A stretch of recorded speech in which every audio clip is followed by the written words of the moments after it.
Jake Morrison had been flying through space for 15 years. He had seen many strange things during his time as a ship captain, but nothing could prepare him for what he found on the planet Verath 7. The research station on this planet had gone silent 3 months ago. Nobody knew what happened there. When Jake and his crew arrived to check on the station, they expected to find dead bodies or broken equipment. Instead, they found something completely different. They found 3 enormous eggs. Each egg was as big as a truck. They glowed with a soft blue light. Jake walked closer to examine them. His crew member Lisa Park was working on the old computers trying to find out what happened here. After an hour of work, she found some files that were still readable. "Captain, you need to see this," Lisa said. Her voice sounded worried. "These are Draythion eggs." Jake felt his blood turn cold. Everyone in the galaxy knew about Draythions. They were the most dangerous creatures that ever existed. Adult Draythions could grow as big as spaceships. They could breathe fire hot enough to melt steel. They had destroyed entire planets in the past. Galactic law said that all Draythion eggs must be destroyed immediately. Danny Cruz, Jake's second in command, came running into the room. "Sir, we need to report this right now. The Galactic Council will send a team to destroy these eggs." Jake looked at the eggs again. They were pulsing slowly like a heartbeat. He checked his scanner. "These eggs are dying," he said quietly. "The mother dragon was killed by space pirates 3 months ago. Nobody has been taking care of them." Lisa looked at her screen. "According to these files, the eggs will hatch in about 3 days. If we leave them here, the babies will die." "That might be for the best," Danny said. "Sir, these things grow up to be monsters. They kill everything in their path." Jake stood there for a long time thinking. He looked at the 3 eggs. They were just babies who had done nothing wrong. They did not choose to be born as dangerous creatures. Maybe they did not have to become monsters. Maybe someone just needed to teach them a different way. "We're taking them with us," Jake finally said.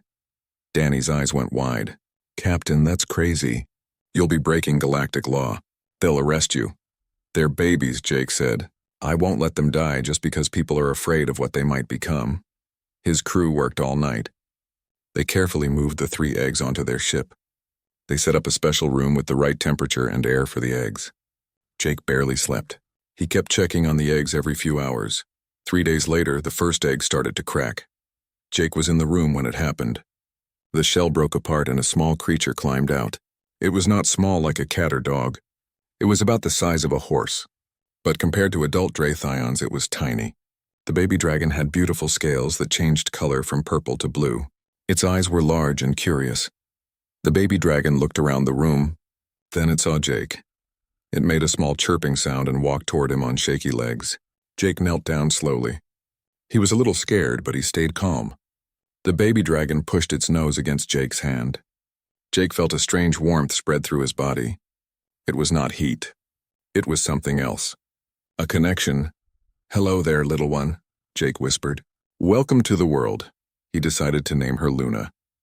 6 hours later, the second egg hatched. This baby dragon was a bit bigger. Its scales were red and gold. This one seemed more aggressive. It snapped at the air and spread its small wings. Jake named him Blaze. The third egg took another whole day to hatch. When it finally opened, the smallest baby came out. Her scales were silver and seemed to glow in the dark. She was scared and hid behind Luna. Jake talked to her gently until she came closer. He named her Nova. 3 days after taking the eggs, Jake received an angry message from the Galactic Council. They ordered him to hand over the baby dragons so they could be killed. Jake refused. "I'm using the Orphan Species Protection Act," Jake told them. These creatures were abandoned. They're under human protection now. The council representative was furious. His face turned red on the video screen. "You have no idea what you've done, human. Those things will turn on you. It's in their nature. They're born killers." Jake looked back at the room where the 3 babies were playing. They were rolling around together like puppies. Luna saw Jake watching and made a happy chirping sound. "Maybe," Jake said to the council representative, "or maybe they can choose to be different." He ended the video call and set course for New Olympia. This was a human planet far from Galactic Council control. His crew agreed to go with him, even though they were now criminals in the eyes of the council. The baby dragons grew fast. Within days they were bigger. But they were not just growing physically. They were also learning. Jake spent hours with them every day. He talked to them, showed them things, taught them right from wrong. Luna was the most curious. She loved to explore everything. She would follow Jake's engineer Pete around the ship, watching him fix things. Blaze was the fighter. He practiced flying every day.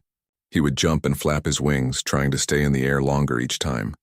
Nova was the gentle one. She seemed to know when people were sad or worried. She would come and sit quietly next to them. Jake watched them grow and learn. He knew he had made the right choice. These were not mindless monsters. They were intelligent creatures who could learn and feel emotions. They just needed someone to teach them and care for them, but he also knew that the Galactic Council would not give up. They would keep trying to take the dragons away. Jake would have to protect his new family. He did not know what the future would bring, but he knew one thing for certain. He would not let anyone hurt these babies.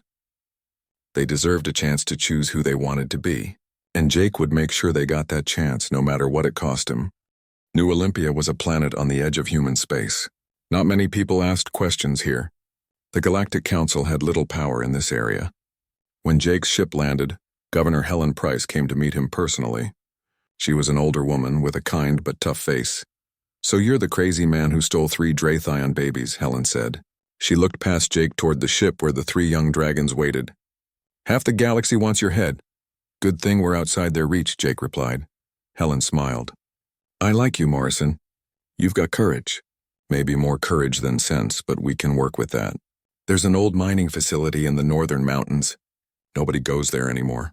You can set up your home there." The old mining complex became their new home. Over the next few months, Jake and his crew worked hard to make it comfortable. The dragons grew incredibly fast.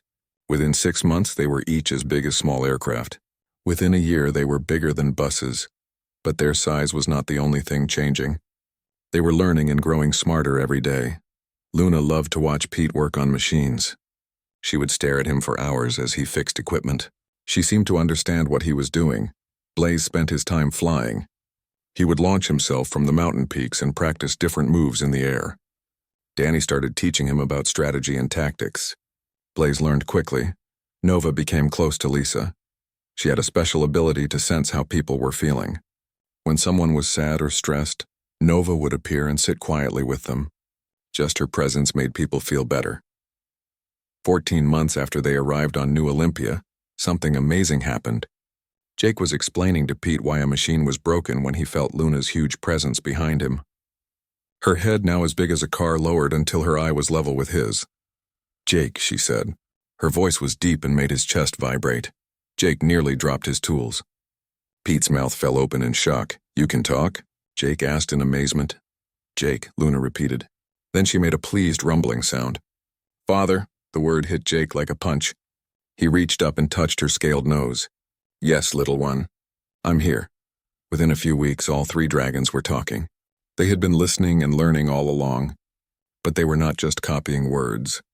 They understood what they meant. Their intelligence was growing as fast as their bodies. Blaze started discussing military tactics with Danny. He had ideas and strategies that impressed even experienced soldiers. Nova began helping Lisa with difficult math problems. Her mind could solve equations that would take computers hours to figure out. Luna spent time with Pete, learning about engineering. She even suggested improvements to the facility's power systems. Her ideas actually worked, but the Galactic Council had not forgotten about them. Council ships appeared regularly in orbit above New Olympia. They demanded that Jake hand over the dragons. Governor Price managed to keep them away with legal arguments, but everyone knew it would not last forever. The real crisis came when a council strike team landed without permission. Jake was working with Nova in a cave when the alarms went off. 6 heavily armed soldiers stormed into the facility. Their weapons were charged and ready. "By order of the council, these monsters must be destroyed immediately," the lead soldier announced. He was a tall, reptilian alien with cold yellow eyes. Nova pressed herself against the cave wall, scared. Jake stepped between her and the soldiers. "She's not a monster. She's a child. That thing will grow up to destroy planets," the soldier growled. "Move aside, human." "No," the soldier raised his weapon. Before he could fire, 3 things happened at once. Blaze dropped from the sky like a meteor. He landed between Jake and the soldiers with such force that the ground cracked. His roar shook the entire valley. Luna came out of the main building. Her eyes glowed with barely controlled fire, and Nova, gentle and shy Nova, stepped forward beside Jake. She spoke in perfect galactic common language. "You threaten our father. We will not allow this." The soldiers suddenly found themselves facing 3 young Draythions. Each one was fully capable of killing them all in seconds. Their weapons seemed useless against creatures with such thick scales and enormous power. The soldiers looked at each other. Then they ran back to their ship and left. That night, as the dragons settled down to sleep, Luna curled her massive body around Jake's small house. It was something she did every night now to protect him. "They'll keep coming," Danny said quietly. He stood next to Jake, watching the stars. "The council won't stop." "I know," Jake replied. He watched Nova and Blaze settle nearby. "But these 3 deserve a chance. They deserve to choose who they become. Do you really think you can change their nature?" Jake looked up at Luna's huge form protecting him. "I think their nature was never as fixed as everyone believed. They're not mindless killing machines. They're people. Strange, powerful, scaled people, but people." Danny was quiet for a moment. "You know they're going to grow even bigger, right? Eventually they'll be larger than this entire facility. Then we'll find a bigger place. And when the council sends a whole fleet instead of just 6 soldiers," Jake smiled, though his expression was serious, "then they'll find out what happens when you threaten someone's family." Above them, Luna's eye opened. The vertical pupil focused on Jake. In that moment, he felt the full strength of the bond they shared. It went beyond words, beyond species. She would die to protect him, and he would do the same for her. Over the next 2 years, life settled into a routine. Scientists from human space began visiting the facility. They wanted to study this unprecedented relationship between humans and Draythions. The complex grew into a proper research center. Dr. Claire Bennett, a scientist who studied alien psychology, came to live at the facility. She spent months watching Jake interact with the dragons. "You know what you've done is supposed to be impossible, right?" she told Jake one evening. "Every scientific study says Draythions are programmed by their biology to be aggressive and territorial. Yet your 3 are gentle, cooperative, and have formed real emotional bonds with humans." "Maybe the science is wrong," Jake said. "Or maybe environment matters more than genetics," Claire said thoughtfully. "They bonded with you when they first hatched. They learned human values before their instincts could take over." Jake watched the 3 dragons practicing flying together over the mountains. "Whatever the reason, they're good people." "Dragons," Claire corrected with a smile. "People," Jake insisted. "They think, they feel, they choose. That makes them people in my book." The dragons continued to grow and learn. They studied human history, philosophy, science, and art. They asked questions about right and wrong. They debated ideas and formed their own opinions. And through it all, they called Jake father. He had saved them from death. He had raised them with love and patience. He had taught them that they could choose their own path in life. Now they were becoming exactly what he had hoped they would be. Not monsters, not weapons, just 3 remarkable individuals who happened to be dragons. 3 years passed in relative peace. The dragons had grown to their full adult size now. Luna was nearly 200 meters long from nose to tail. Her scales had hardened into natural armor that could stop most weapons. Blaze was slightly larger, his red coloring now deep like molten metal. Nova, still the smallest, was nonetheless enormous. Her silver scales glowed softly even in daylight, but their size was not the most impressive thing about them. They had become highly educated beings who could discuss complex ideas, debate philosophy, and work with advanced technology. The facility had evolved into a proper research center. Scientists and engineers from across human space came to study and work alongside the dragons. Dr. Claire Bennett had been living at the facility for 6 months. She was a scientist who studied alien minds and behavior. One evening, she sat with Jake watching the 3 dragons practice flying over the mountains. "You realize what you've done here should be impossible, right?" Claire said while making notes. "Every piece of established science says Draythions are biologically programmed for aggression and violence. Yet your 3 are gentle, cooperative, and have formed genuine emotional bonds with humans. Maybe the science is wrong," Jake suggested. "Or maybe environment matters more than genetics," Claire said. "They bonded with you as a parent in their first moments of life. They learned human values before their instincts could develop." Jake watched Luna do a perfect roll in the air. Her massive form moved with surprising grace. Whatever the reason, they're good people. The communication device in Jake's quarters made a sound. Governor Helen Price's face appeared on the screen. She looked serious and worried. "Jake, we have a bad situation. There's a colony under attack in the Theta Ceti system. Space pirates, heavily armed. The colony's defense force can't hold them off. The Council fleet is 3 days away." "That's 40 light years from here," Jake said. "What does this have to do with us?"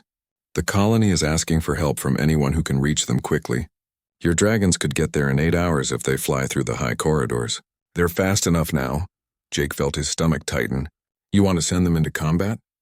"I want to give them the choice," Helen said carefully. "There are 15,000 people in that colony. 3,000 of them are children. If help doesn't come soon, they won't survive." Jake found the 3 dragons resting in their favorite mountain valley. When he explained the situation, their reactions were immediate and united. "We go," Blaze said simply, standing up. "This is what I've been training for."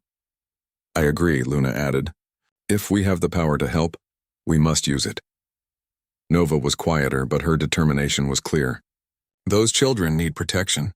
Like you protected us, Father." The words still made Jake's heart clench. "This isn't like our training exercises. Real people will try to kill you. You might not all come back."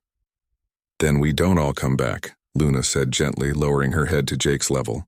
"But we cannot let innocent people die when we have the strength to save them. You taught us that." "I did, didn't I?" Jake smiled despite his fear. "Okay, but I'm coming with you." "Absolutely not," all 3 dragons said at the same time. "You're our father," Nova said softly. "We protect you, not the other way around." "I'm also a starship captain with 40 years of combat experience," Jake argued.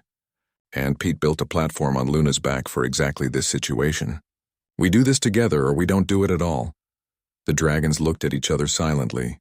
They could communicate without words in ways Jake did not fully understand. Finally, Luna sighed, a sound like steam escaping a pipe.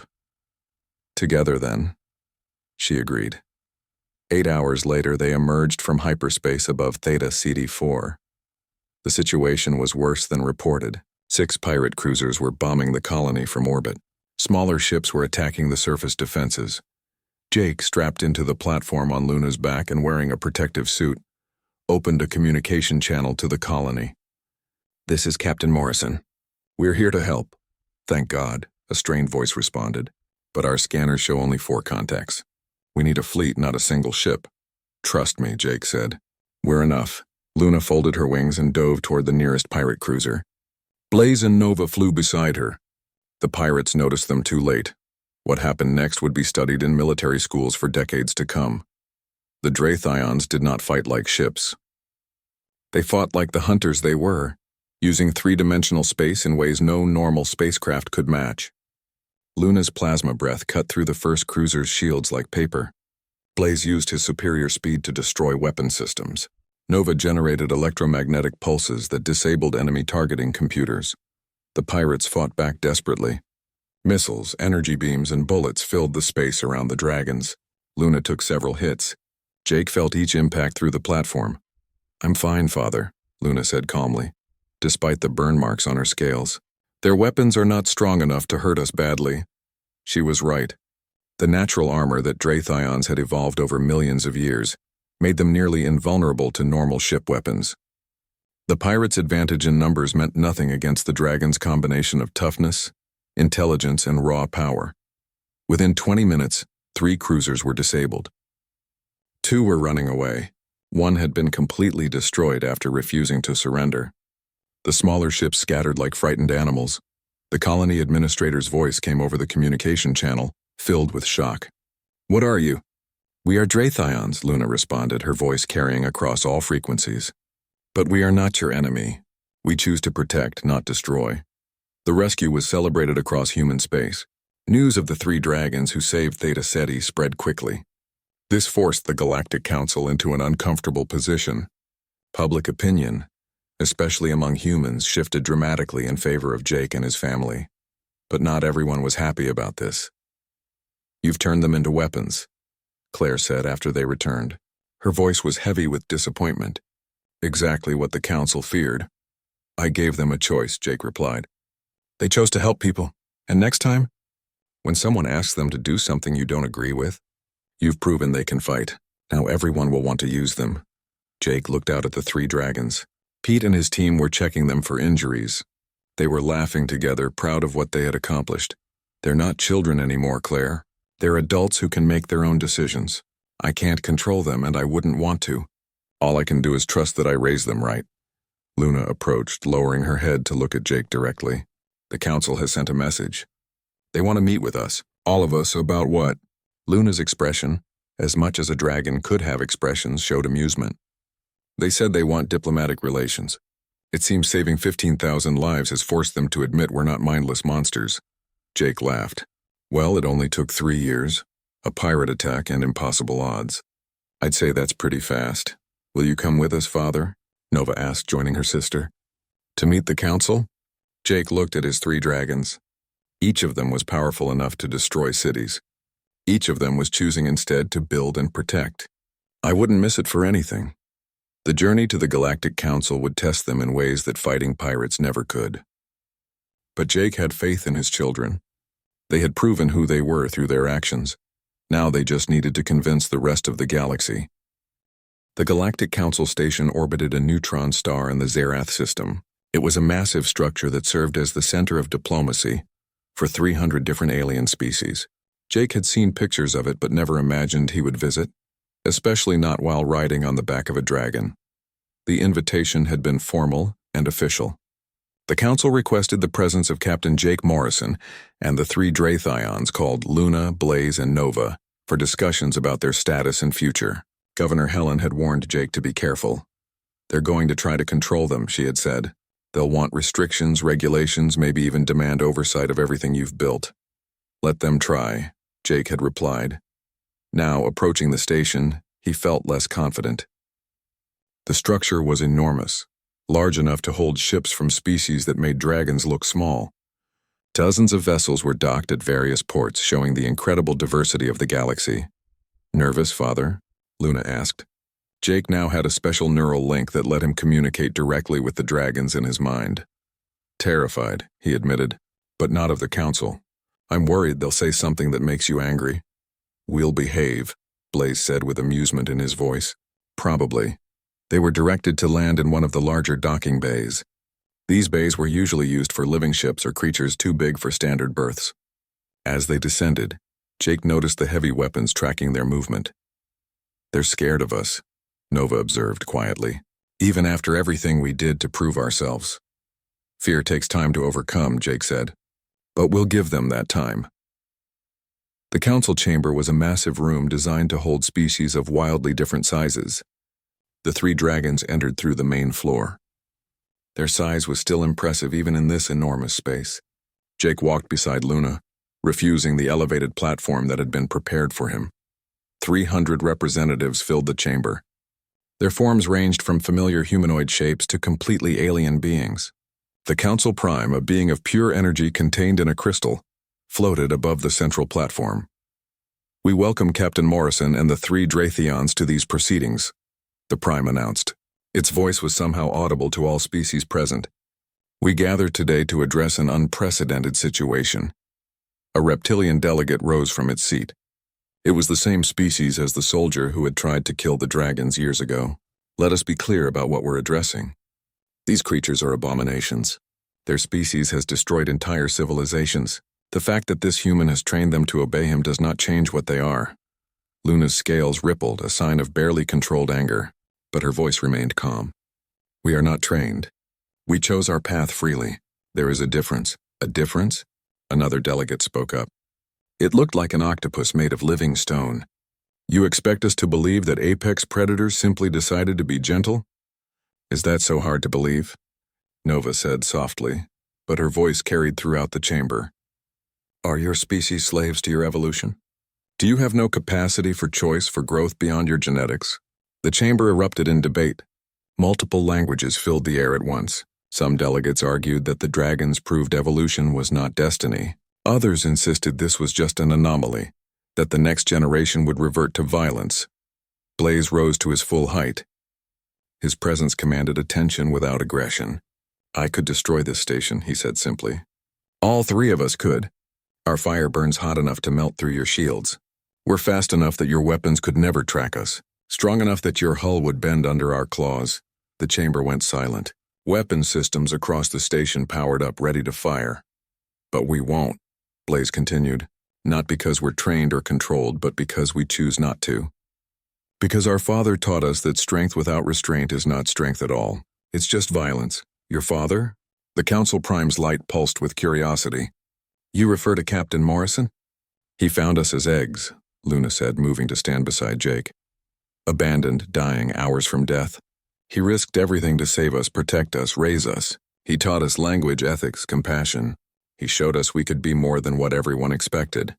So yes, he is our father in every way that matters. Jake felt his throat tighten. After all these years, hearing them speak about him this way still moved him deeply. A delicate insect-like delegate spoke up. Its translator changed its clicks into understandable speech. But what of the future? You three are already exceptionally powerful. If you were to have children, raise them as you were raised. Within generations we could see hundreds, thousands of Draythions, all with power to threaten any civilization. Or protect any civilization, Nova countered. The choice would be theirs as it was ours. An unacceptable risk, the reptilian delegate hissed. Then what do you propose? Jake spoke for the first time. His voice was quiet but firm. That we kill them? Make sure they can never have children? Lock them away because you're afraid of what they might do? If necessary, yes, the delegate responded. Luna's growl resonated through the floor. You would imprison us for crimes we have not committed, might never commit? The Council must prioritize the safety of its member species, the Prime said. Your power makes you a threat regardless of your intentions. Then every powerful species here is a threat, Jake said, gesturing to the assembled delegates. Some of you have weapons that could crack planets. Some control trillions of individuals as one mind. Some exist partially outside normal space. Should we imprison all of them too? That's different, the reptilian delegate snarled.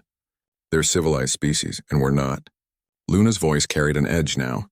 We've saved lives, defended colonies. We speak your languages, follow your laws. What more must we do to be considered civilized? The debate continued for hours. Some delegates supported the dragons, impressed by their restraint and intelligence. Others demanded strict controls, monitoring, or worse. Jake watched his children defend themselves with eloquence and dignity that put most of the council to shame. Finally, the Council Prime called for order. We have heard arguments from all sides. However, I believe we have missed the most important voice in this discussion. The Prime's light focused on Jake. Captain Morrison, you are the only human to successfully raise Draythions. Tell us, should the galaxy fear your children? Jake looked at Luna, at Blaze, at Nova. He remembered finding them as eggs, watching them hatch, teaching them their first words. He remembered every moment of joy, every challenge, every small victory as they grew. Fear them, Jake said. Maybe. They're incredibly powerful, and power should always inspire some respect. But should you hate them, imprison them, or destroy them? Absolutely not. He walked forward, standing in the center of the chamber floor. My children chose compassion over violence. They chose to protect rather than conquer. They did this despite every genetic and evolutionary pressure, pushing them toward aggression. If that's not proof that intelligence and choice matter more than biology, I don't know what is. Beautiful words, the reptilian delegate said, but words are not guarantees. Then let us offer one, Luna said suddenly. We pledge ourselves to the defense of the Galactic Council and its member species. We will respond to threats, protect the innocent, and use our strength only in service of peace. You would bind yourselves to the Council? The Prime pulsed brightly. Not to the Council, Blaze corrected. To its principles. Justice, protection, cooperation. We want to be part of something larger. The vote took 3 hours. In the end, the Council accepted the Dragons' pledge by a narrow margin. They created a new classification for the Dragons. They were not citizens exactly, but recognized as intelligent individuals with rights and responsibilities. As they left the station, Jake felt Luna's relief through their neural link. You okay? He asked. Better than okay, Father. We proved something important today, that we're not defined by what we are, but by what we choose to be. Jake smiled. You proved that the day you hatched. The Council just finally caught up. 7 years had passed since the Council meeting. Jake stood on the observation deck of the expanded facility, now officially called the Drathian Cultural Center. What had started as a simple refuge had become something much bigger. It was now a place where humans and dragons worked together on projects that helped the entire galaxy. Jake was older now. Gray hair showed at his temples. His movements were slower. The years had been good to him, but time was catching up. "What are you thinking about?" Lisa Park joined him at the window. She had stayed with him all these years, watching the impossible become real. "Just thinking about how far we've come," Jake said. "When I found those eggs, I thought I was just saving 3 lives. I didn't know I was starting a revolution." It was true. The success of Luna, Blaze, and Nova had changed everything. 2 more groups of Drathion eggs had been found over the years. Both were brought to the facility. Jake had helped raise them, teaching the next generation the same lessons he had taught his first 3 children. But more importantly, the dragons themselves had become teachers. Luna had become a famous engineer and scientist. Her understanding of energy led to breakthroughs in spaceship propulsion and power generation. She led a team of scientists, both human and alien, in research that pushed the boundaries of knowledge. Blaze served as a military advisor to the Galactic Defense Force. His understanding of combat had changed how space warfare was conducted. More importantly, he had become an advocate for peaceful solutions to conflicts. His fearsome reputation actually helped encourage diplomatic talks. Nova had found her calling in medicine and psychology. Her empathic abilities, once thought to be unique, turned out to be a natural Drathion trait. She used them to help trauma victims, war refugees, and others who suffered. She had established clinics across a dozen worlds. They had become the best of what their species could be, while helping others see past their fear. "Father?" Nova's voice came through his neural link. "We're ready when you are." Today was special. Today, the first eggs from the 2nd generation were hatching. Luna's eggs, specifically. She had chosen a mate carefully. Another rescued dragon named Orion who shared her curiosity and gentle nature. Jake made his way down to the incubation chamber. Lisa walked with him. The room was filled with observers. Scientists, diplomats, journalists, all waiting to see if this generation would be as remarkable as the last. 3 eggs were arranged on special platforms. Their surfaces were beginning to crack. Luna stood nearby. Her massive form radiated nervous energy that Jake could feel through their link. "It's going to be fine," he assured her. "You're going to be a wonderful mother." "I learned from the best," Luna replied. Her eyes were fixed on the eggs. The first hatchling emerged. It was smaller than Luna had been at birth, but had the same curious, intelligent eyes. It looked around the room, taking in the lights, the equipment, the assembled observers. Then it saw Jake. The hatchling made that same chirping sound Luna had made so many years ago. It took wobbling steps toward him. Jake knelt down, holding out his hand. "Hello, little one," he said softly. "Welcome to the world." The hatchling pressed its nose against his palm. Jake felt that familiar warmth of connection. But then the hatchling turned to Luna, making questioning sounds. Luna lowered her head, touching her nose gently to her child's. They stayed that way for a moment. Jake knew they were communicating in ways he could not perceive. Finally, the hatchling looked back at Jake, then at Luna, then back to Jake. "Grandfather?" it said hesitantly. The word was clearly new, but understood. Jake laughed. Tears streamed down his face. "Yes, little one. I'm your grandfather." The other 2 eggs hatched over the next hour. Soon Jake was surrounded by 3 new hatchlings. Each one was different, but all possessed that same spark of intelligence and curiosity that had defined their parents. Luna watched him interact with her children. Her thoughts came through the neural link. "You gave us everything, Father. Language, knowledge, values, love. Now we pass those gifts to our own children." "You're passing on more than I ever gave you," Jake said, looking up at her. "You're showing them that they can be anything they choose. That's all their own." Over the following weeks, Jake watched Luna, Blaze, and Nova become parents. They were patient and loving, teaching their children the same lessons they had learned while adding their own wisdom. The 2nd generation was growing up in a different world than their parents had, one where dragons were accepted, even celebrated. But more than that, they were growing up knowing they had choices. One evening, Jake sat with all 3 of his first children in the main cavern. They watched the hatchlings play together under the supervision of the other adult dragons. "I need to tell you something," Jake said quietly. The three dragons turned their attention to him immediately. They sensed the seriousness in his voice. I'm getting old. The doctors say I've got maybe 5 more years, 10 if I'm lucky. I need to know that everything we've built here will continue after I'm gone. Father, no, Nova said. Distress was clear in her voice. We can find treatments, advanced medicine. There must be something.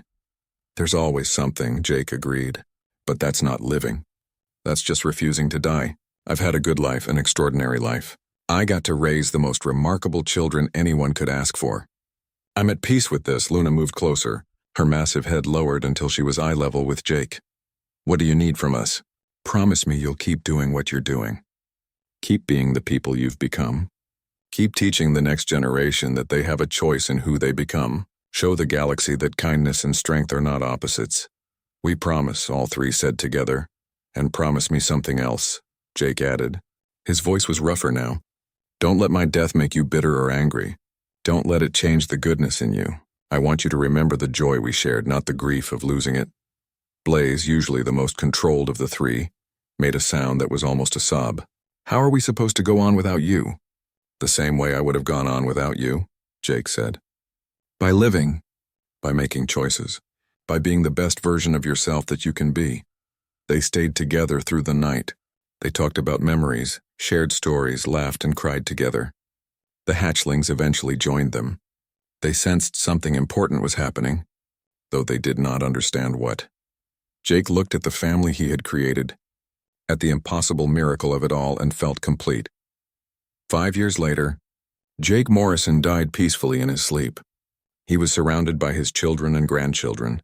The funeral was attended by thousands. Humans, aliens, dragons, all coming to pay respects to the man who had changed the galaxy by choosing compassion over fear. Luna delivered the main speech. Her voice was carried across every major communication network in the galaxy. My father taught me that who we are is not determined by our genetics or our history. It's determined by our choices, our actions, our decisions about the kind of person we want to be. He saw 3 eggs that everyone else saw as weapons, and he chose to see children. He risked everything to give us a chance, and in doing so, he showed the galaxy that love is stronger than fear. She paused, looking out at the assembled crowd. But his greatest lesson was this. Family is not defined by biology. It's defined by commitment, by sacrifice, by the choice to care for someone even when it's difficult. He was not the same species as us. We did not share his genetics. But he was our father in every way that matters. And we will honor his memory by living the values he taught us. As the service concluded and Jake's ashes were scattered in the mountains he had loved, the 3 original dragons stood together on a peak overlooking the facility. Do you think we did right by him? Nova asked quietly. We became who we hoped we'd be, Blaze replied. I think that's all any parent really wants. Luna spread her wings. The setting sun caught her scales and made them shimmer. He gave us more than life. He gave us the freedom to choose who we wanted to be. And we chose to be like him. Protectors, teachers, builders. The galaxy is better because he existed.